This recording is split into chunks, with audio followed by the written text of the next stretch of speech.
আল্লাহর হাবিব বলেন, এই আমার মুহাব্বতের উম্মত, এই তামাম পৃথিবী তোর জন্য বানানো হয়েছে আল্লাহ বলেন। আর তামাম পৃথিবীতে পাহাড়ে পর্বতে বনে জঙ্গলে যা কিছু আছে সবগুলা তোমাদের জন্য সৃষ্টি করা হয়েছে। সুবহানাল্লাহ। আলোচ্য বিষয় হচ্ছে আসল মানুষ আর নকল মানুষের পরিচিতি। বিষয় কি জুড়ে বলেন? আসল মানুষ আর নকল মানুষের পরিচিতি। বিষয়টা খেয়াল রাখবেন। এই বিষয়টাকে ক্লিয়ার করতে আমার 2-3টা বিষয়ে কথা বলতে হবে। এই যে আপনি আমার অবয়ব আকৃতি, এই অবয়বের ভিতরে, এই দেহের ভিতরে আসল মানুষটা লুকায়িত আছে। বলেন সুবহানাল্লাহ। এই জন্য এই বডির সাথে আসল মানুষের একটা সম্পর্ক আছে। আসল মানুষের সাথে আপনার ইমানের একটা সম্পর্ক আছে। ইমানের সাথে আপনার মুহাব্বতের একটা সম্পর্ক আছে। বলেন সুবহানাল্লাহ। মুহাব্বতের সাথে তাকওয়ার একটা সম্পর্ক আছে। চিল্লায় বলেন না সুবহানাল্লাহ। তাহলে এখানে 4টা বিষয় আছে আমাদের সামনে, ঠিক না ঠিক? আমি আসল মানুষ আর নকল মানুষের পরিচিতি সম্পর্কে কথা বলতে গিয়া তাকওয়া দিয়া আলোচনা শেষ করার চেষ্টা করব, সমাপ্ত করার চেষ্টা করব। আল্লাহ তাআলা জবান ক্লিয়ার করে দিন, বলার তৌফিক দান করুন। সকলে বলে আমিন। বাবারা আমার, আল্লাহ রাব্বুল আলামিন বলেছেন যে খলাকালাকুম মা ফিল আরদি জামিআ। আল্লাহর হাবিব বলেছেন ইন্নাদ দুনিয়া খুলিকাত লাকুম। এই আমার উম্মতেরা, এই তামাম পৃথিবীটা আমি, এই আমার উম্মতের এই তামাম পৃথিবী আল্লাহ রাব্বুল আলামিন তোমাদের জন্য সৃষ্টি করেছেন। বলেন সুবহানাল্লাহ। আল্লাহ রাব্বুল আলামিন বলেন খলাকালাকুম মা ফিল আরদি জামিআ। এই পৃথিবী তোমাদের জন্য বানানো হয়েছে। কার জন্য? আওয়াজ করে বলেন। আমার সাথে রাগ আছে আপনাদের? একটু আওয়াজ করতে হবে, ঠিক না? আর ক্যামেরা ঘুরাই দিলে কিন্তু আপনারা আন্তর্জাতিক পর্যায়ে চলে যাবেন। এই যে ক্যামেরা নিয়ে আসছে কিন্তু, এখানে মিডিয়া আছে কিন্তু, এই আলোচনা সারা বিশ্বে চলে যাবে। বুঝতে পারছেন? হাসি টাসি দিয়ে কথা বলতে হবে, কারণ এই ক্যামেরা ফুটেজ দাও, এটা হাসরের মাঠে আপনি আমার জন্য নাজাতের উসিলা হইতে পারে, ঠিক না? ঠিক জোরে বলেন। এই জন্য কথা বলতে হবে। রাজি আছেন তো ইনশাল্লাহ? আল্লাহ রাব্বুল আলামিন বলেন তামাম পৃথিবীতে যা কিছু আছে আমি আল্লাহ তোমাদের জন্য বানাইলাম। কার জন্য? আওয়াজ করে বলেন না।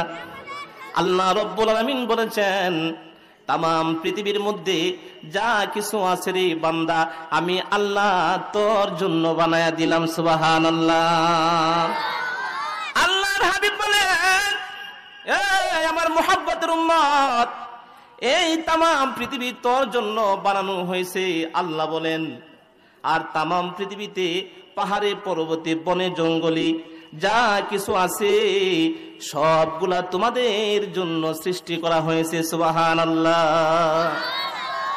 এখন আমার কথা হলো আমাদের জন্য, মানুষের জন্য। এখন আসুন আসল মানুষ আর নকল মানুষকে আল্লাহ রাব্বুল আলামিন বলেন মানুষ 2 প্রকার। কয় প্রকার? কথা বোঝার চেষ্টা করবেন। এক প্রকার মানুষ হলো সৃষ্টিগত মানুষ, আর এক প্রকার মানুষ হলো গুণগত মানুষ। জুড়ে বলেন ঠিক কিনা? এ বাবা আমার, যুবক ভাইরা, অনেকে বারবার জিজ্ঞাসা করতেছে হুজুর আপনি বয়ান করবেন কোন সময়? অহংকার নারে বাবা, কিন্তু মনটা ভরে গেছি। দীর্ঘদিন যাবৎ আপনাদের সামনে আলোচনা করি, এখনো আগ্রহ নিয়ে অপেক্ষা করতেছেন। আমি গুনাহগারের জবান থেকে কথা শোনার জন্য দোয়া চাই। আল্লাহ বলেন সৃষ্টিগত মানুষ, আমরা সকলেই সৃষ্টিগত মানুষ। আমেরিকার ডোনাল্ড ট্রাম্প সৃষ্টিগত মানুষ, মায়ানমারের অং সান সূচি সৃষ্টিগত মানুষ, ভারতের বিশ্ব সন্ত্রাসী যে নাকি মুসলমানদের রক্ত পিপাসু, মুসলমানদের রক্ত চুষে নেয়, মুসলমানদের ইবাদতের স্থানটা ঘুরায় দেয়, ভেঙ্গে দেয়, ঠিক না বেঠিক জোরে বলেন? ভারতের বাবরি মসজিদটা ভেঙ্গে দিছে না অটুট আছে? ভারতের বাবরি মসজিদ ভেঙ্গে দিছে, কাশ্মীরের মুসলমানদের উপরে জুলুম করতেছে, নির্যাতন করতেছে। শুধু তাই নয়, সুন্দরী নারীদেরকে চিহ্নিত করে করে ইজ্জত লুণ্ঠন করতেছে। বিশ্ব সন্ত্রাসী, বিশ্ব মানবতা বিরোধী এই নরেন্দ্র মোদী অত সৃষ্টিগত মানুষ, যদি বলেন ঠিক কিনা? এই নরেন্দ্র মোদীও সৃষ্টিগত মানুষ। হুজুর, সৃষ্টিগত মানুষ কিভাবে? ভারতের প্রধানমন্ত্রী যদি বাংলাদেশে আসে, তাহলে আপনারা কি মানুষ বলবেন না তাকে জানোয়ার বলবেন? জোরে বলেন। মানুষ বলবেন। তাহলে হিন্দু লোকও মানুষ, বৌদ্ধ লোকটাও মানুষ, খ্রিস্টান লোকটাও মানুষ, মায়ানমারের অং সান সূচিও মানুষ, আমেরিকার ডোনাল্ড ট্রাম্পও মানুষ, আপনাদের বাজারের আসানপুরের ইমাম সাহেব মানুষ, সকলেই তো মানুষ। তাহলে ধর্ম ভিন্ন ভিন্ন, তরবিয়ত ভিন্ন ভিন্ন, ব্যবহার ভিন্ন ভিন্ন, বাচন ভঙ্গি ভিন্ন ভিন্ন। এজন্য আল্লাহ রব্বুল আলামিন বলেছেন, তামাম পৃথিবীতে দুই হাতওয়ালা যত মাখলুক আছে, দুই পাওয়ালা যত মাখলুক আছে, যে ইনসান আমি বানাইলাম, যাদের দুই হাত আছে, কর্মনাশিকা, মানুষের সুরত দিকা, যাদেরকে তোমরা মানুষ হিসাবে চিহ্নিত করো, তারা সকলেই হলো সৃষ্টিগত মানুষ। এই সৃষ্টিগত মানুষটা আমি রবের কাছে যখন আসবে, তারা গুণ অর্জন করে গুণগত মানুষ হিসাবে আমি রবের কাছে আসতে হবে। সুবহানাল্লাহ। বুঝে আসছে কথা? আল্লাহ বলেন, সৃষ্টিগত মানুষের মূল্য আমার কাছে নাই, আমি মানুষ হিসাবে তাকে বানাইলাম, দুনিয়ায় পাঠায় দিলাম পরীক্ষা করার জন্য, গুণটা অর্জন করে গুণান্বিত হয়ে আমার কাছে আসতে হবে। তাহলে বলতে পারেন বাবারা আমার, আল্লাহ রাব্বুল আলামিন বলেছেন, আমি যখন আদমের বডি বানাইলাম, হাদিসের কিতাবে আসছে, যখন আদমের অবয়ব বানাইলেন, আদম আমাদের কি হয়? জোরে বলেন, জোরে বলেন। আদম আমাদের বাবা হয়, কি হয়? আওয়াজ করে বলেন, আদম আমাদের কি হয়? আদম আমাদের আদি পিতা, আদম আমাদের দাদাও হয়, আদম আমাদের নানাও হয়, ঠিক না বেঠিক? জোরে বলেন। আরো জোরে ছিল, ঠিক না বেঠিক? বাবার দিক দিয়ে যদি আদমকে হিসাব করেন, আমার বাবার বাবা আদম আমার দাদা। মায়ের দিক দিয়ে যদি আদমের সম্পর্কটা যাচাই বাছাই করেন, মায়ের বাবা মানে আমার নানা, ঠিক না বেঠিক? জোরে বলেন। আদম আমার বাবাও হয়, আদম আমার দাদাও হয়, আদম আমার নানাও হয়। সুবহানাল্লাহ। বাবার আমার, আল্লাহ রাব্বুল আলামিন বলেছেন, আমি যখন আদমের দেহটা বানাইলাম, অবয়ব বানাইলাম, ফেরেশতারা দেখে দেখে বলি, ওগো আসমানের মালিক আল্লাহ, জমিনের মালিক আল্লাহ, এত সুন্দর অবয়ব বানাইলেন, এত সুন্দর বডি বানাইলেন প্রভু। আল্লাহ কালামুল্লাহর ভিতরে বলেছেন, লাকাদ খলাকনাল ইনসানা ফি আহসানি তাকওয়িম। আল্লাহ রব্বুল আলামিন বলেছেন, আমার আদরের বান্দানা, তোদেরকে আমি সুন্দর গঠনে, সুন্দর অবয়বে বানাইছি। বলেন সুবহানাল্লাহ। আল্লাহ বলেন, সুন্দর করে বানাইছি। এই গভীর মনোযোগ দিয়ে শুনেন, আদমের অবয়ব যখন ফেরেশতারা দেখতে পেল, ফেরেশতারা রবের কাছে শুকরিয়া আদায় করলো, আলহামদুলিল্লাহ সুম্মা আলহামদুলিল্লাহ। প্রভু হে, আদমের দেহটা এত সুন্দর, আদমের বডি এত সুন্দর, আদমের সুরত এত সুন্দর, এত সুন্দর। আদমকে দেখে আমাদের ভিতরে মোহাব্বত সৃষ্টি হয়ে গেছে, আজমত সৃষ্টি হয়ে গেছে। ফেরেশতারা বানু একটা ফলাফল দিল। আল্লাহ রব্বুল আলামিন ইবলিসের কইতাছে, যা তুইও যা, আদমের বডিটা তুই পরিদর্শন কর। বলেন সুবহানাল্লাহ। কারে বলে? জোরে বলেন, আওয়াজ করে বলেন, কাকে বলতেছেন? ইবলিসের। ইবলিস কি আমাদের বন্ধু না শত্রু? শুধু মুখে বললে চলবে না, রেফারেন্স নিয়ে যান। আল্লাহ কালামের ভিতরে বলেন, ইন্নাশ শাইতানা লাকুম আদুউন ফাত্তাখিযুহু আদুওয়া। আল্লাহ রাব্বুল আলামিন বলেন, শয়তান তোমাদের শত্রু, কিয়ামত পর্যন্ত শয়তান তোমাদের শত্রু হয়ে থাকবে। নাউযুবিল্লাহি মিন যালিক। শয়তান আমাদের প্রকাশ্য শত্রু। বাবারা আমার, এই যে সৃষ্টিগত মানুষের মধ্যে এমন কিছু বদ অভ্যাস আছে, খারাপ খাসলত আছে। শয়তান বলে, তোর মধ্যে যে বদ অভ্যাস দেখতে পাইতাছি, আমি ইবলিসের কোনো দরকার নাই, আমি অবসর নিলাম, আমার কাজটা তুই এখনই আমার পরিবর্তে পালন করিস। এরকম লোক আছে না? আলোচনা যত সামনে যাবে তত ক্লিয়ার হবে। রাজি আছেন তো ইনশাআল্লাহ? বাবারা আমার, শয়তানকে পরিদর্শন করার জন্য দিলেন। শয়তান আদমের বডির ভিতরে প্রবেশ করলেন। তখন আদমের ভিতরে রূহ দেওয়া হয় নাই। কি দেওয়া হয় নাই? রূহ দেওয়া হয় নাই। রূহ না দিলে কি কোনো বডি কথা বলতে পারবে? প্রাণ পাখি বের হলে কি আপনি আমি কথা বলতে পারবো? না না। আদমের ভিতরে প্রবেশ করে শয়তান তার দুশ্মনী মোতাবেক রিপোর্ট প্রদান করলো। আদমের প্রতি পূর্ব থেকে শত্রুতা ছিল, আমাদের প্রতি শত্রুতা ছিল। ইবলিস বলেন, কিসের সুন্দর অবয়ব, কিসের চমৎকার বডি। আদমের ভিতরে প্রবেশ করে দেখলাম, যতক্ষণ পর্যন্ত বহিরাগত সাহায্য তার ভিতরে না আসবে, খাদ্য গরমি বাতাস যতক্ষণ পর্যন্ত আদমের দেহের ভিতরে প্রবেশ না করবে, ততক্ষণ পর্যন্ত আদম নিজেকে নিজেই সাহায্য করতে পারবে না। এই দুশ্মনী মোতাবেক রিপোর্ট দিচ্ছেন। বাবারা আমার, কিন্তু এখন ইবলিস কি বলেন শুনেন। ইবলিস বলেন, কিন্তু আমি যখন আদমের বডিটা পরিদর্শন করলাম, আদমের বডিটা ঘুরে ঘুরে দেখলাম। ইবলিস বলেন, আদমের সমস্ত বডি পরিদর্শন করলাম, কিন্তু আদমের বডির ভিতরে একটা তলি পেয়েছি, তলি পেয়েছি। এই তলির ভিতরে আমি ইবলিস প্রবেশ করতে পারি নাই, বারবার চেষ্টা করেও ব্যর্থ হয়েছি। চিৎকার মেরে বলেন সুবহানাল্লাহ। আর আওয়াজ করে বলেন সুবহানাল্লাহ। বাবারা আমার,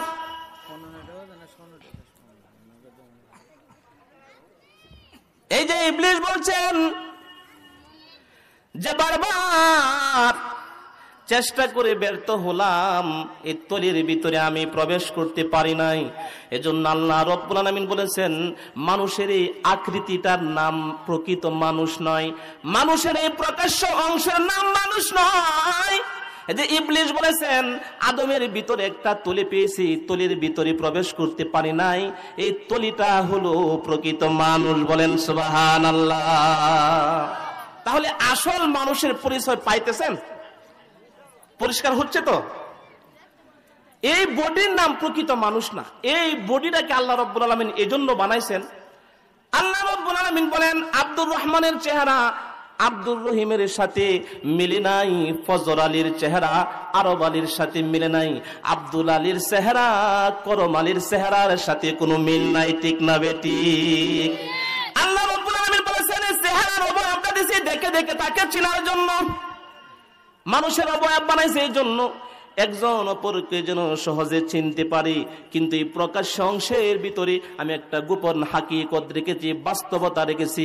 এই গোপন হাকিকতের ভিতরে সবকিছু লুকায়িত রাখছি। প্রকৃতপক্ষে সেটি হলো ইনসান। সুবহানাল্লাহ। তাহলে এই প্রকাশ্য বডির নাম, অংশের নাম সৃষ্টিগত মানুষ। ঠিক না বেঠিক? জোরে বলেন। আর এই বডির ভিতরে যে তলিটা আছে, মানে গোস্তের টুকরা, যেটাকে গোস্তের টুকরা বলা হয়, কল্ব, এই কলবটা হচ্ছে প্রকৃত মানুষ। ঠিক আছে কিনা? এই কলব হচ্ছে প্রকৃত মানুষ। তাহলে প্রকৃত মানুষ কি দেখা যায়? দেখা যায় না। বাবারা আমার, আল্লাহর হাবিব বলেন, আলা ওয়া ইন্না ফিল জাসাদি মুদগাতান ইযা সলাহাত সলাহাল জাসাদু কুল্লু ওয়া ইযা ফাসাদাত ফাসাদাল জাসাদু কুল্লু আলা ওয়া হিয়াল কলব।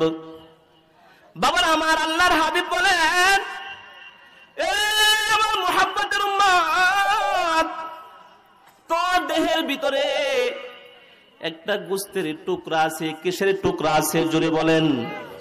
আমি যে আয়াত তিলাওয়াত করেছি, এই আয়াতের ভিতরে সংক্রান্ত আলোচনা আছে, বোঝায় দিমু শেষ পর্যায়ে। আল্লাহর হাবিব বলেন, তোর দেহের ভিতরে একটা গোশতের টুকরা আছে, যেটাকে কলব বলা হয়, অন্তর বলা হয়। এই আমার মুহাব্বতের উম্মতের এই কলবটা হলো প্রকৃত মানুষ, এই অন্তর হলো প্রকৃত মানুষ। এই কলবটা যদি সহি শুদ্ধ হয়, তোর হাত সহি শুদ্ধ হয়ে যাবে। কলবটা যদি সহি শুদ্ধ হয়, তোর পাটা সহি শুদ্ধ হয়ে যাবে। কলবটা যদি সহি শুদ্ধ হয়, তোর জবান সহি শুদ্ধ হয়ে যাবে।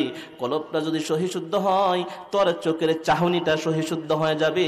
কলব যদি সহি শুদ্ধ হয়, দিমাগের ভিতরে যে চিন্তা ফিকির আসে, যে প্রোগ্রাম আসে, এ সবগুলো সহি শুদ্ধ হয়ে যাবে। বলেন সুবহানাল্লাহ। কিন্তু কলবের ভিতরে যদি বেঈমানি প্রবেশ করে, কলবের ভিতরে যদি শত্রুতামি প্রকাশ করে, কলবের ভিতরে যদি ইসলাম বিদ্বেষিতা প্রকাশ করে, তাহলে এই কলবটা যদি কারো বেঈমান হয়ে যায়, হাত বেঈমান হয়ে যাবে। কলবটা যদি বেঈমান হয়ে যায়, চোখ বেঈমান হয়ে যাবে। কলবটা যদি বেঈমান হয়ে যায়, এই গোটা অঙ্গ প্রত্যঙ্গ বেঈমান হয়ে যাবে। জোরে বলেন ঠিক কিনা? বেঈমান হয়ে যাবে। এজন্য বাবার আমার, আমি বলেছিলাম, এই বডির সাথে আসল মানুষের সম্পর্ক আছে। আসল মানুষের পরিচয় পাইছেন কিনা? আওয়াজ করে বলেন, এভাবে বললে চলবে না। পাইছেন? এই কলবটা হচ্ছে আসল মানুষ। এখন এই আসল মানুষটা রাসূল বলছেন, সহি শুদ্ধ হলে পূর্ণ বডি সহি শুদ্ধ হয়ে যাবে। এজন্য আমি বলছিলাম, নকল বডির ভিতরে আসল মানুষটাকে, আসল মানুষের ভিতরে ঈমানটাকে। বলেন সুবহানাল্লাহ। আমি বলছিলাম না যে ঈমানের একটা সম্পর্ক আছে। আল্লাহর হাবিব বলেছেন, এই কলবটাকে যদি সহি শুদ্ধ করতে হয়, শরীয়ত ঈমান নামক মহাদৌলত দান করেছে। বলেন সুবহানাল্লাহ। ঈমান নামক কি দান করছেন? মহাদৌলত দান করছেন। এই ঈমান দিয়া কলবটাকে সহি শুদ্ধ করতে হবে। ঈমানটা কিভাবে প্রবেশ করবে, এটা আপনাদেরকে আমি গুছিয়ে বলার চেষ্টা করব। ওমা তাওফিক ইল্লা বিল্লাহ। কিন্তু এখানে কি আওয়াজ করবেন না? যে আমি বলেছিলাম, এই নকল মানুষের ভিতরে আসল মানুষটা লুকায়িত আছে। এই বিষয়টা আরো ক্লিয়ার হওয়ার জন্য আমি বাস্তবমুখী কিছু কথা বলবো। বাবার আমার, গাছের বেল কেউ চিনেন কিনা? জোরে আওয়াজ করে বলেন। একটু আওয়াজ করে কথা বললে যে আশপাশের লোকেরা শুনবো যে প্যান্ডেলটা মোটামুটি ভর্তি ভর্তি। আওয়াজ করে বলেন, বেল ফল চিনেন? নারিকেল চিনেন কিনা? কলা চিনেন কিনা? জামপুরা চিনেন কিনা? আপনারা বলেন, এই যে ফলগুলোর নাম কইলাম, আসল যেটা, যে বস্তুটা আপনি আমার কাছে প্রিয়, যেটাকে আমরা আপনার খাবো, যেটাকে আমরা পছন্দ করি, এটা কি আসল না নকল? আসলটা কি বাহির সাইডে না ভিতর সাইডে? আল্লাহ রাব্বুল আলামিন এই বেলের সার দিয়া, বেলের ভিতরে যে নরম যে খাবারটা, খাদ্যটা, এটাকে আল্লাহ রাব্বুল আলামিন ডেকে রাখছেন। বলেন সুবহানাল্লাহ। তার মানে এটা দামি। এটা কি দামি?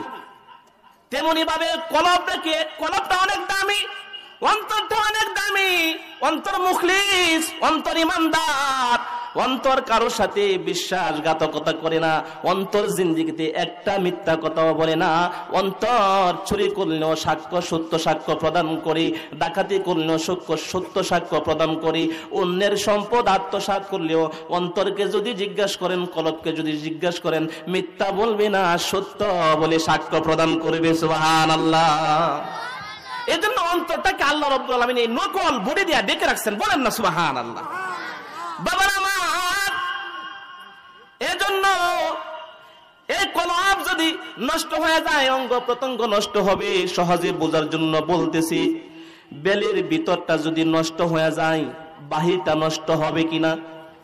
জোরে বলেন, নষ্ট হবে কিনা? অনেক বেলের কালার ঠিক থাকে, কিন্তু বাইঙ্গা দেখে এটা লাউয়া হয়ে পড়ছে। কয়টা লাউয়া বেল, কি বেল এরকম বলে না?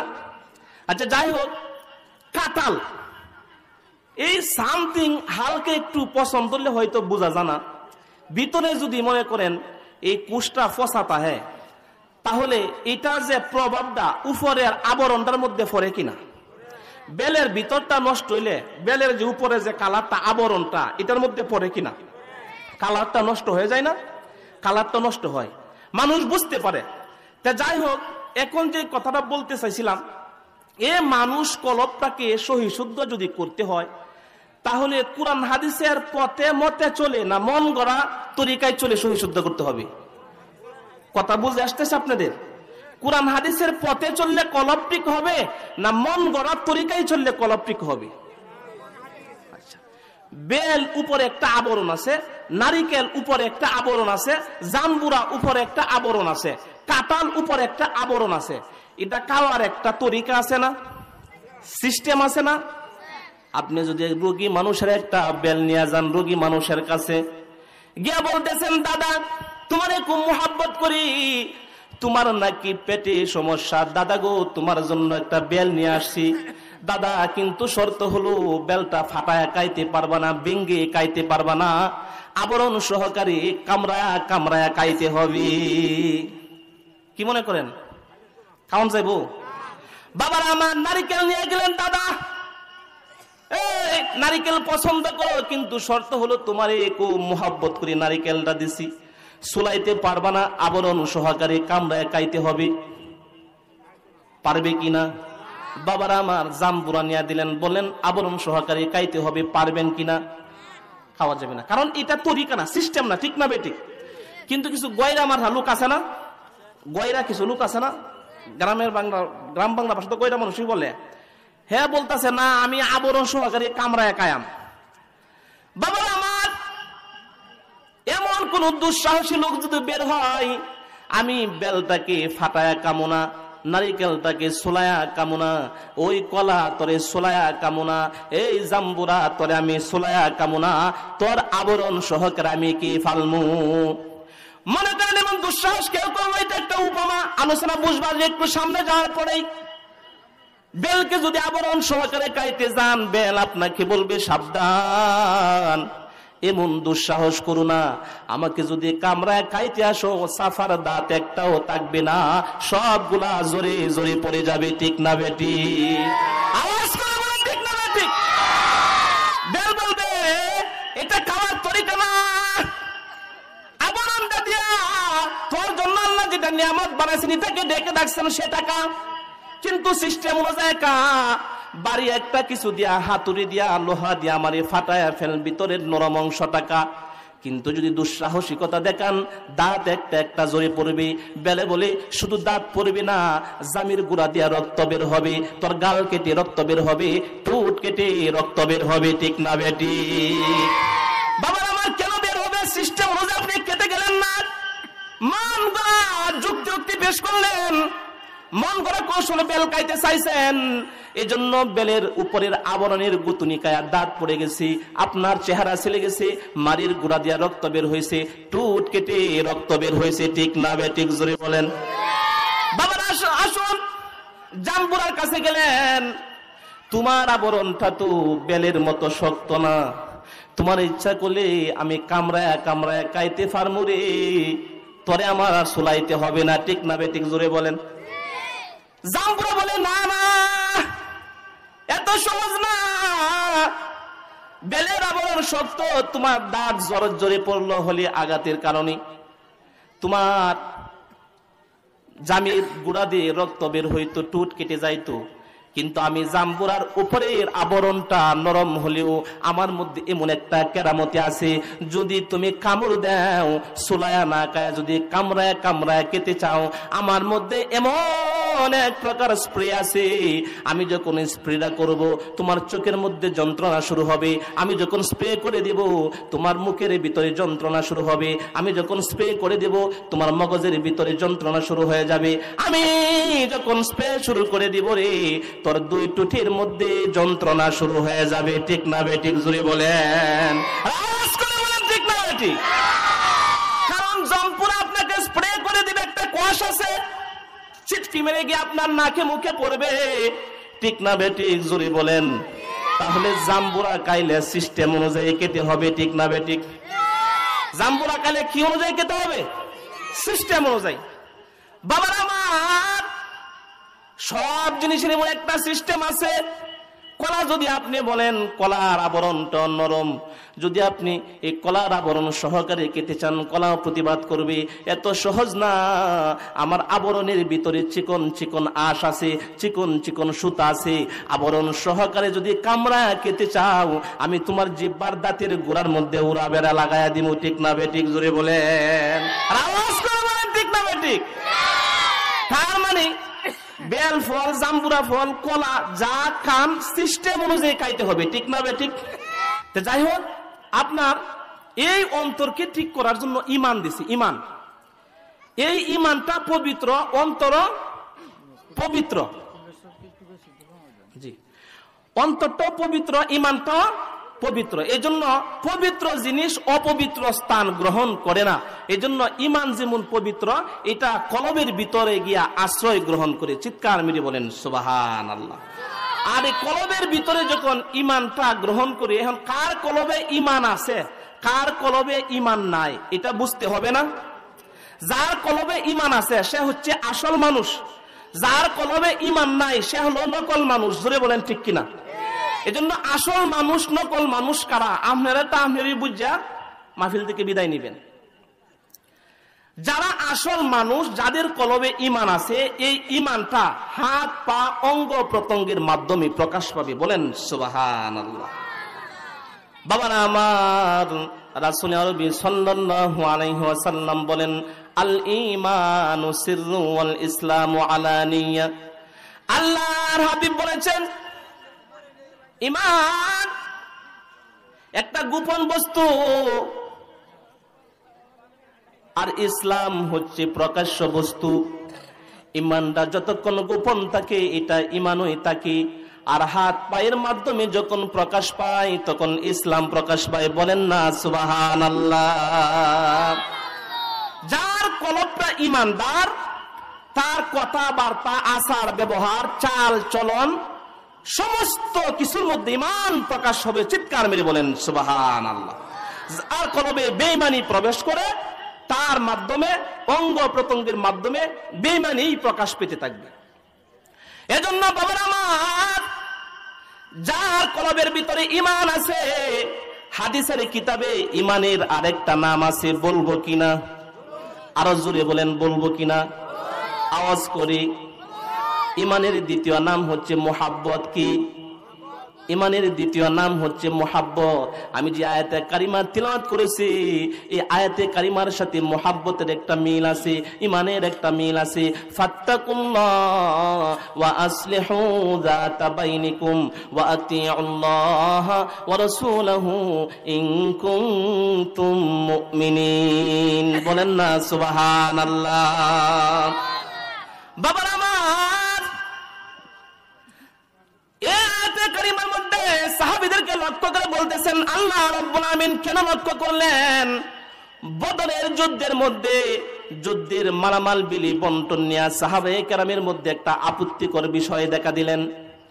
একটু মনোমালিন্য হলেন, যে তাদের মধ্যে একটু অসন্তুষ্টি হওয়ার আশঙ্কা বিদ্যমান ছিল। বাবার আমার, মনোমালিন্যের আশঙ্কা ছিল।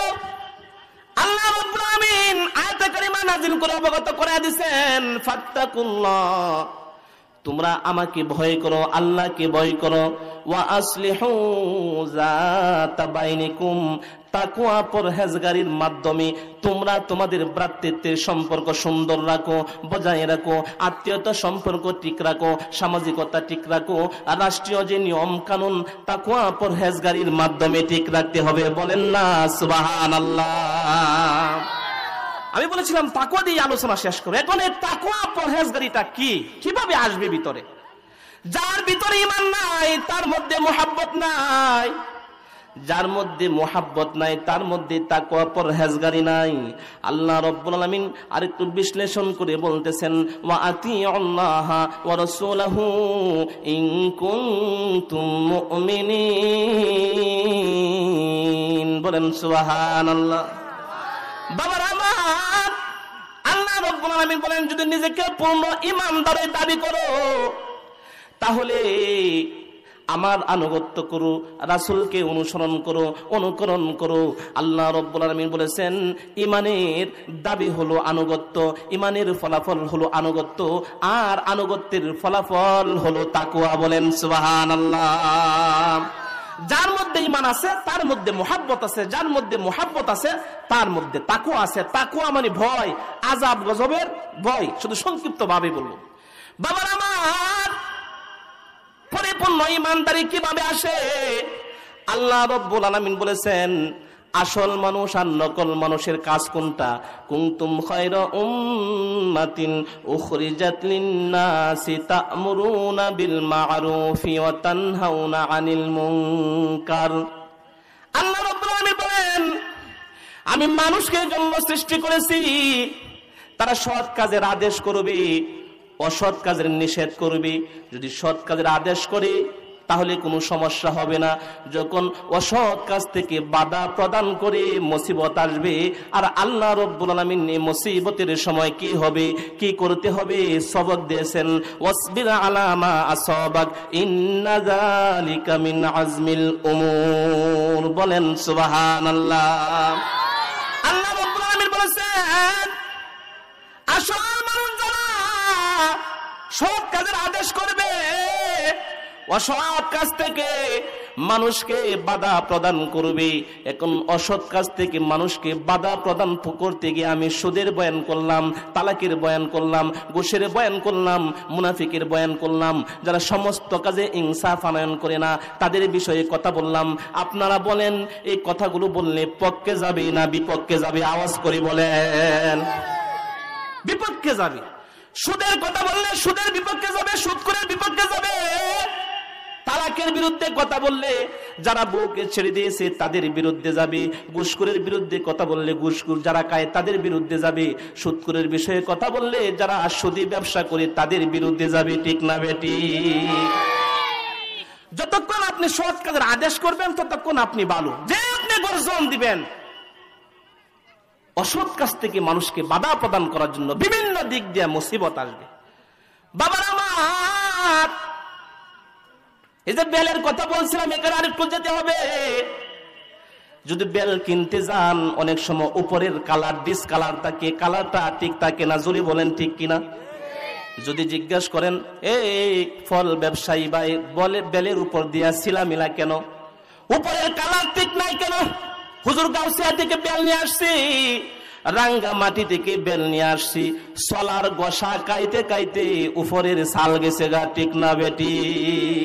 সাল গেলে কি বেলের মূল্য কমে গেছে গা? আমার, যদি অসৎ কাজ থেকে মানুষকে বাধা প্রদান করেন মুসিবত আসবে। ভালো মানুষের উপরে মুসিবত আসে। যদি সৎ কাজ থেকে অসৎ কাজ থেকে বাধা প্রদান করেন বিভিন্ন মুসিবত আসে, দুর্যোগ আসে। এজন্য এক শ্রেণীর মানুষের কাছে ভালো জিনিসের কদর কম। ঠিক না বেঠিক?